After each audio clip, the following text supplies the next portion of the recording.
안녕하세요. 오늘 저희는 당신이 보내주신 아주 흥미로운 자료들을 가지고 이탈리아 베네치아의 심장이죠. 하늘 높이 솟은 그 상징, 산마르코 종탑, campanelle di San Marco에 대해 좀 깊이 파고들어 볼까 합니다. 네, 안녕하세요. 혹시 베네치아 여행 계획 중이시거나 아니면 그저 사진 속에서 본 그 웅장한 모습 뒤에 어떤 이야기가 숨어 있을까 궁금하셨다면 오늘 저희 얘기가 꽤 재미있으실 거예요. 네, 분명 그럴 겁니다. 이 종탑 그냥 높은 탑이 아니거든요. 맞아요.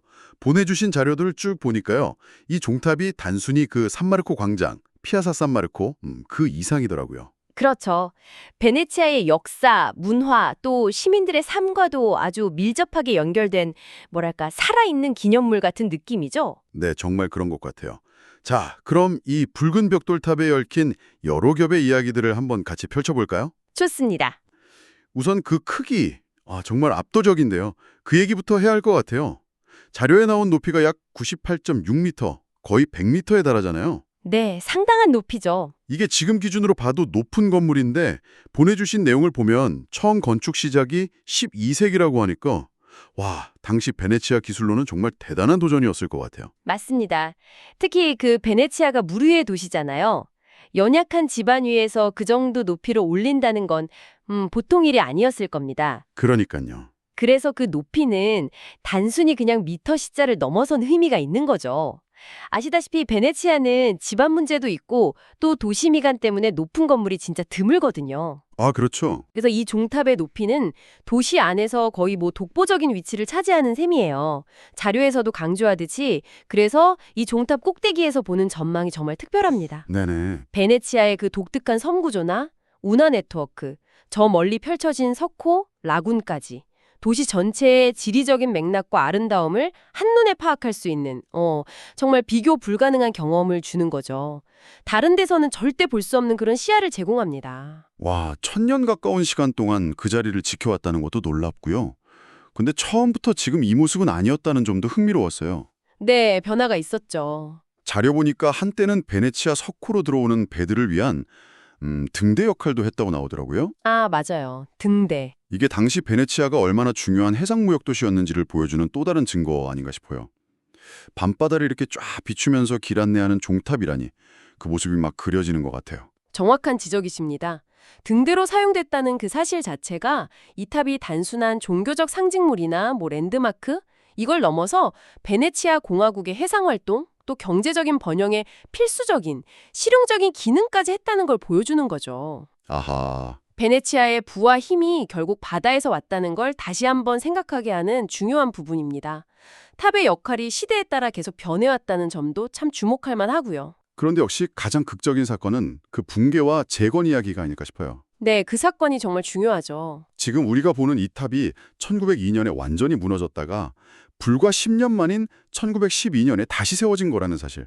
와, 자료에서 이 부분 읽고 정말 깜짝 놀랐어요. 그렇죠. 많은 사람들이 잘 모르는 부분이기도 하고요. 그렇게 막 단단해 보이는 탑이 속절없이 무너져 내렸다는 것도 너무 충격적이고 또 그걸 다시 똑같이 복원해냈다는 것도 정말 대단하게 느껴지더라고요.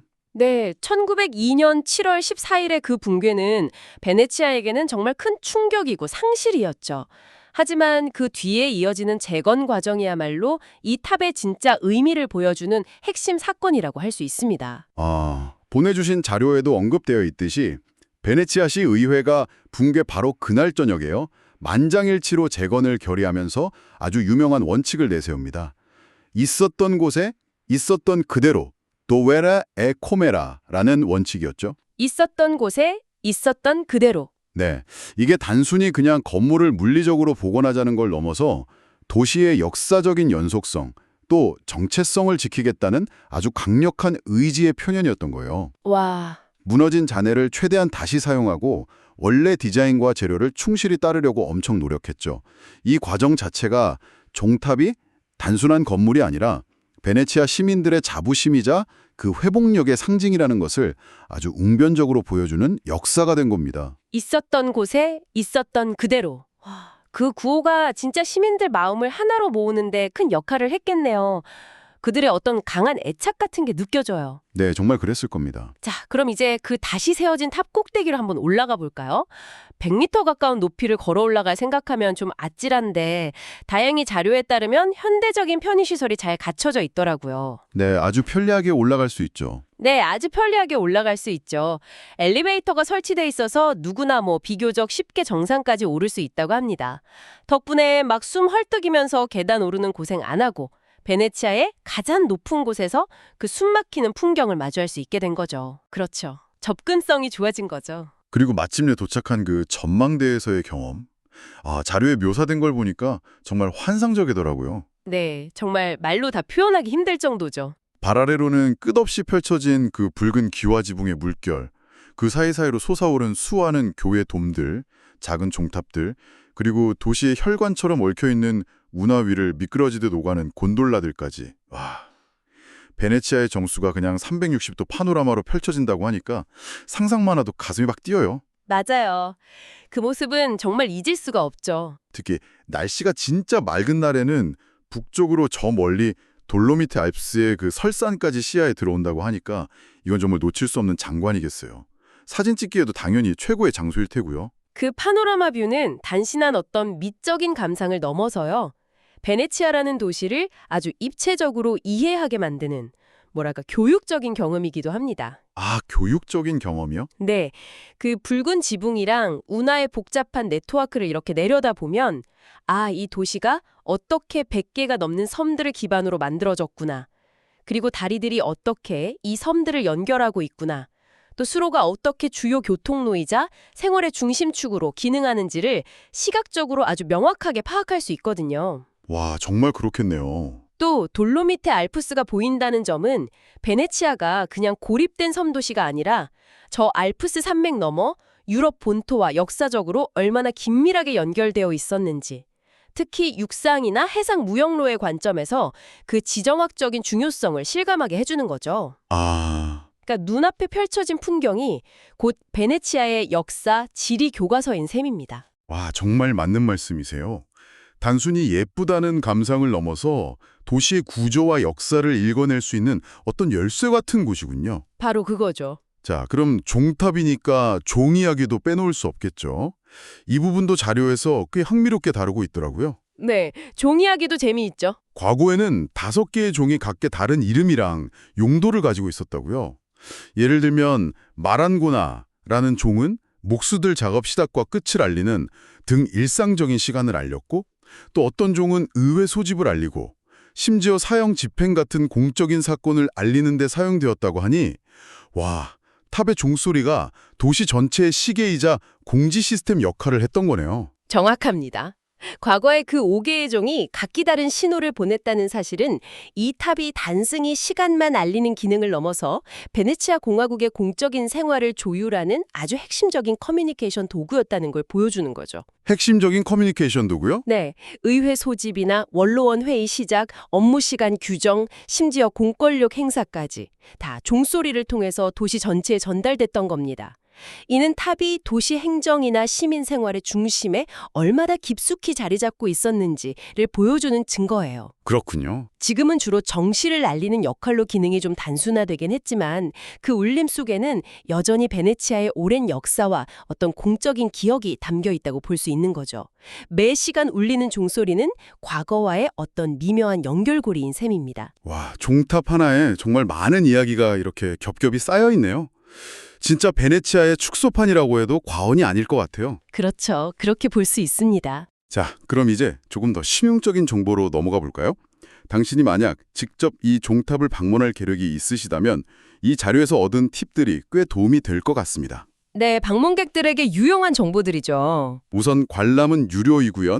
입장료는 시기나 구매 방법에 따라서 달라질 수 있다는 점을 기억해야 합니다. 네, 변동 가능성이 있죠. 특히 자료에서 눈에 띄었던 점은 현장 구매 가격하고 인터넷 사전 예매 가격이 다를 수 있다는 부분이었어요. 그거 중요한 팁이죠. 보통 온라인으로 미리 예매하면 약간 할인을 받거나 아니면 무엇보다 그 긴 줄을 서서 기다리는 시간을 절약할 수 있다고 하니까 방문 계획이 있다면 미리 확인해 보는 것이 아주 현명한 선택이 될 것 같습니다. 맞습니다. 그 가격 차이하고 시간 절약 둘 다 중요한 포인트예요.